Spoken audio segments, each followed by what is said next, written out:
حضرت ملک الموت اسرائیل علیہ السلام نا حضرت ابراہیم علیہ السلام کی روح قبض کرنے کے لیے حاضر ہوئے تو حضرت ابراہیم علیہ السلام فرمانے لگے اسرائیل کیا کوئی خلیل بھی اپنے خلیل کی روح قبض کرتا ہے؟ اللہ نے تو مجھے دوست بنایا، دوست ہو کے دوست کی روح قبض کرنے جا رہا ہے۔ حضرت اسرائیل نے ارادہ چھوڑا اور حضرت ابراہیم کا وہ جملہ لے کے رب کی بارگاہ میں حاضر ہوئے۔ عرض کی مالک جناب ابراہیم علیہ السلام نے فرمایا ہے کہ اللہ کی بارگاہ میں عرض کرو کہ مالک کیا کوئی خلیل بھی اپنے خلیل کی روح قبض کرتا ہے؟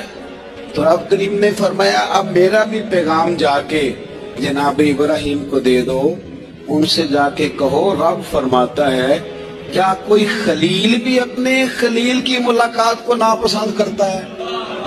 آپ کو تو ملنے کو بلا رہے ہیں، موت تو ایک پل ہے، یہاں سے گزریں گے تو جا کے محبوب سے ملیں گے۔ حضرت سیدنا اسرائیل علیہ السلام پیغام لے کے آئے اور کہا ہے اللہ کے خلیل رب فرماتا ہے کیا خلیل بھی خلیل کی ملاقات کو تو حضرت ابراہیم تو کھل کے روئے، کہنے لگے اب دیر نہ کر۔